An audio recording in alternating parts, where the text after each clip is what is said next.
ARX.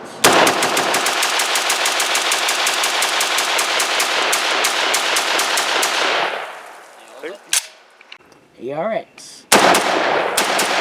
People complain about the trigger on these, but seems okay to me. ARX.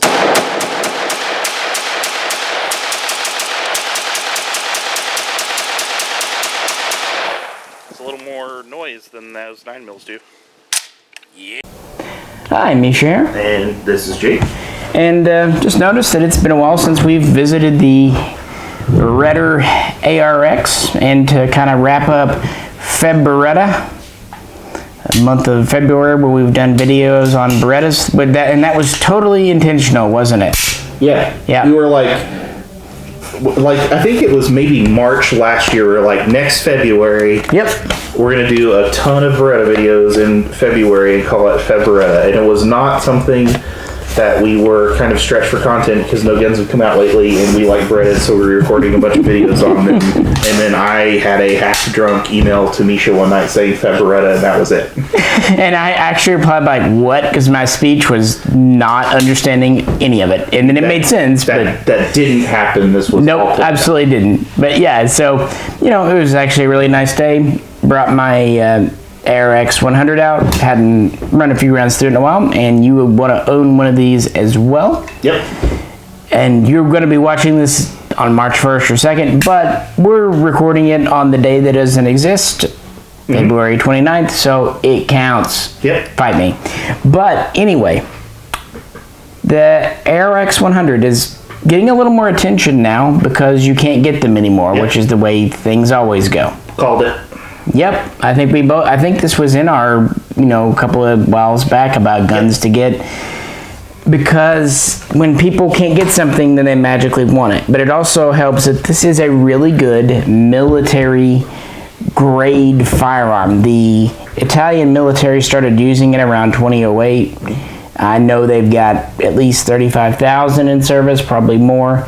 They're the only big user, but there's a few other special forces that have used it. And it's a very modern gun, very lightweight. Yep. So almost all polymer. Quick detached barrel, just like taking a Glock apart, you pull these down. They make different barrel lengths, anywhere from the 16-inch, 12-inch, 10-inch. They also do different calibers. And this is the most ambidextrous gun available. All the controls are mirrored. The charging handle you can immediately flip from one side to the other. You could even change the ejection side right to left by literally just pressing an internal button back here with a bullet tip, this hole right here. Yeah. It's as good as it gets in that sense. They're military accurate. Yep. Decently accurate. Yeah. I shoot about 2.5-inch groups with mine with a magnified optic, which is totally acceptable for shooting cheap steel case, and also with a heavier trigger. Yeah. It has a side folding stock. It's fine. The only real complaint, it's a little short. It is adjustable, but it's a little short for some people. I think the release is a little weird. Like, I don't like the fact that it's just digging into the tension. Like the little hooks just dig into the actual side of the gun. Oh, okay. What's funny is that's common though. Like the HK G36 is that way. Even the Sig 550. Yeah. Locks. I know what you mean though. So you feel like it's going to either break or wear down at some point.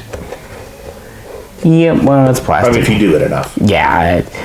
And, it's not a perfect gun, but I think it surprises people because its worst attributes are easily seen in pictures, the way it looks. Or even at gun shops, like the way the trigger pull is. Yeah. Like we were talking about dry firing it, it's not great. Right.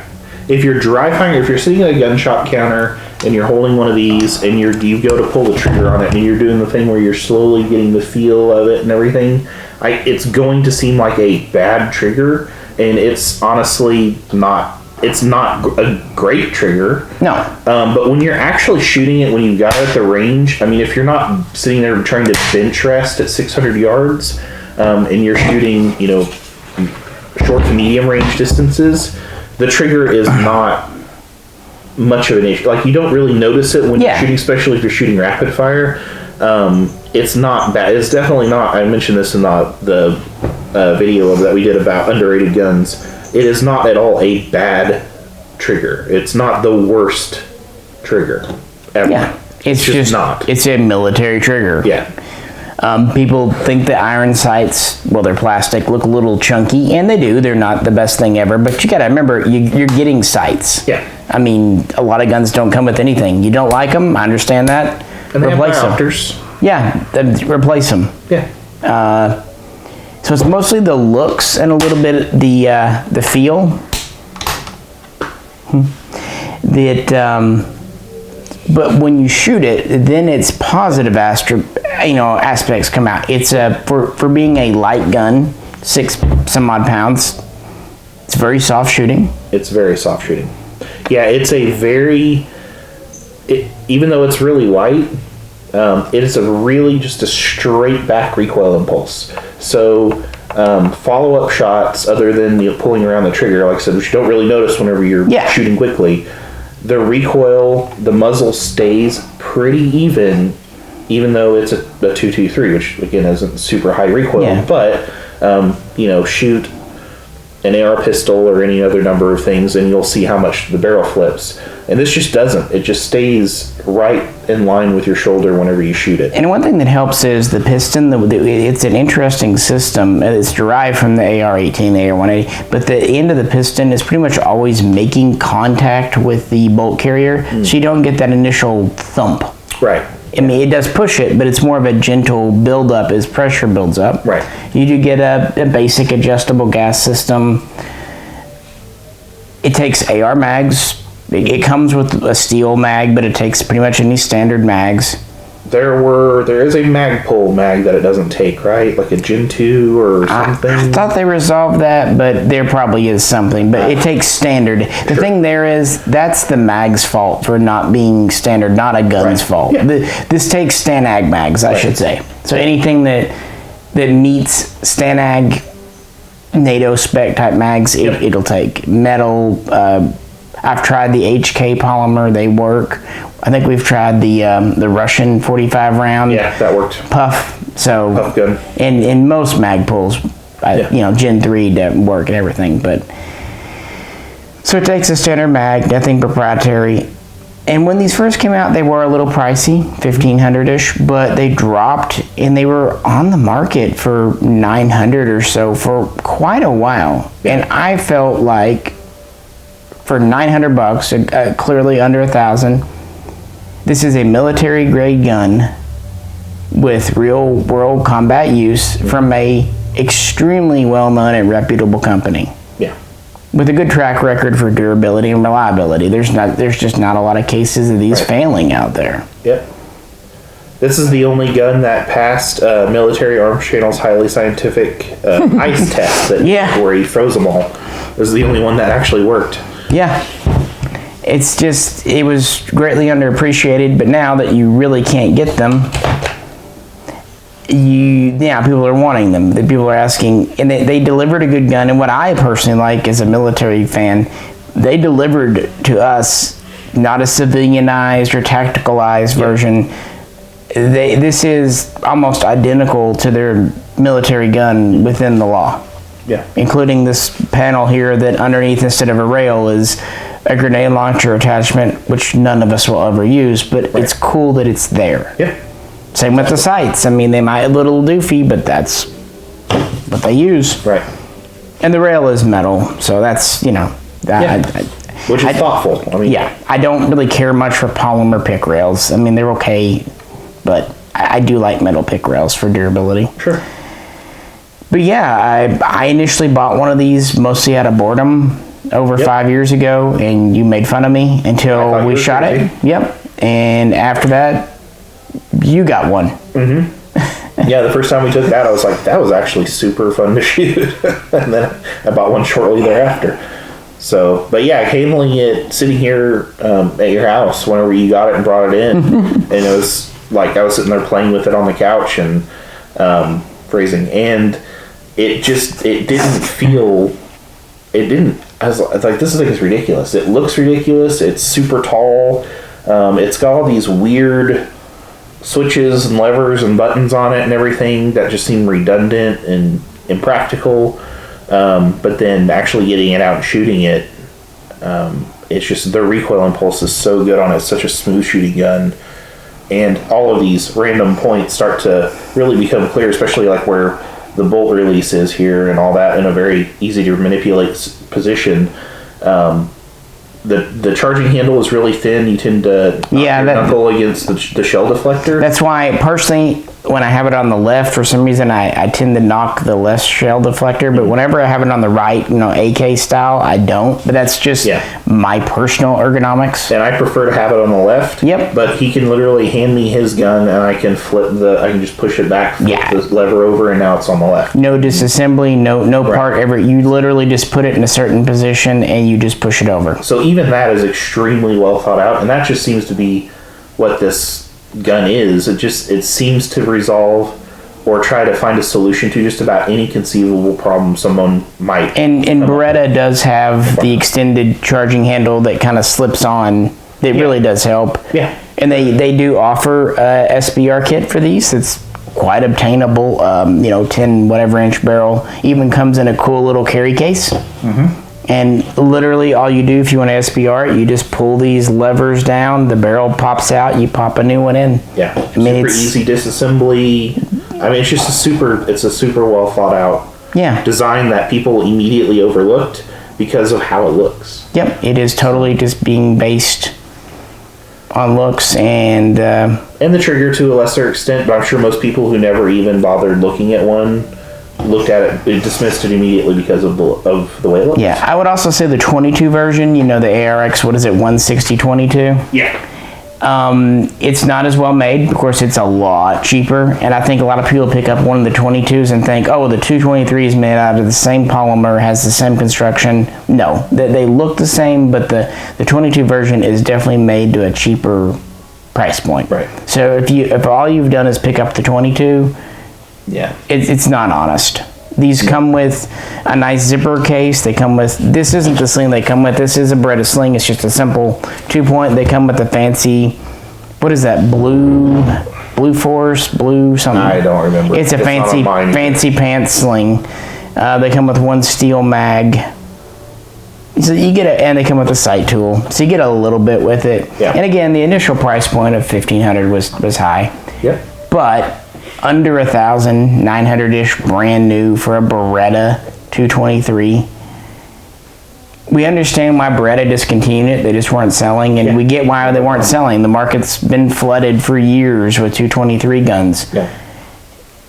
It's just a shame people missed out, because this will be one of those guns people look back and it's odd, it's unique, it's not an AR clone. Yeah.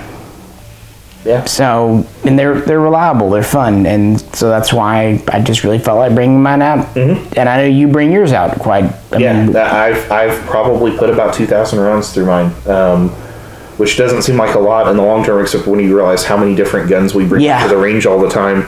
Because every time I bring it out, I end up shooting 200, 300 rounds through it in one range session. And so because I can't stop shooting it whenever I get it, start and pick it up. So super fun, really, really well made, really well designed, very well thought out. Just a general commercial failure in the US. But I don't think I'm not saying they didn't care, but this wasn't designed as a commercial gun. This was a military gun. This was designed for the Italian military. So it met its initial design point. Yeah. The fact that a semi-auto was made for us at all is just pretty cool on Beretta. Yeah, exactly. And so I don't think they're crying that it didn't. I mean, Beretta's got a lot of things going on, and we're a big fan. Their M92s have been great. Yep. We like the CX4. We shot that PX4 today too. I'm probably going to be doing a video like on the history of the rotating barrel system. So that's why it was out today. So different video, but their guns seem to be pretty good. Not, you know, they've had a few flaws, as any company does, but unlike, say, Glock, who's pretty much kept the exact same design and just refined it, Beretta's not afraid to try new things. And this is definitely a new thing. This is, it's, you know, in the same family as like the G36, but I mean, Beretta's been around for a long time, so they are a noted, well-established firearms manufacturer. And they're still private, family owned. Yeah, which is cool. They're not they haven't been bought out by like Freedom Group or other. You know, it's cool. Yeah. It's cool that they're still pretty true to their roots, as true as they could be. Yeah. So yeah, and I'm a big fan of like the BM59, the AR70. Yep. But yeah, that's even though, you know, joking aside, the whole lots of Berettas this month was totally unintentional. Yeah. We're not ashamed of it because they make really good stuff. Yeah. Yeah, they're just consistent. So I guess, you know, something, if you didn't pick up an ARX and you see one in your local pawn shop lightly used and it's cheap, don't let the looks or even the trigger be the only, I'm not saying buy it, but I mean, don't let that stop you from buying it if you like everything, because they are reliable and they're they're a hoot. Yep. They're not a match gun, they're not a target gun, but this is a battle carbine. This is like an M4 or an AKM. It's meant for that. Yeah. And it does it great. And yeah, it's still very much an Italian service and probably will be for quite a long while. Yeah. Yep. It's a cool gun. Yeah. So that's why we had it out today. I appreciate it. If you own an ARX, we'd love to hear your stories below. Anything you'd like to ask. If you don't own one, we'll do our best, because again, I've owned one for over 5 years and you've had yours for almost that long. Yeah, several. About 4 years. So we collectively have a bit of experience with it. Yep. So yeah, feel free, and we can't answer, we'll do our best. But yeah, we appreciate it. If you could like, share, and subscribe, and if you'd like to help support the channel to help us get to the range, please check out the link to our Patreon page. So with that said, this is Misha. This is Jay. And we'll catch you very soon next time. See you guys.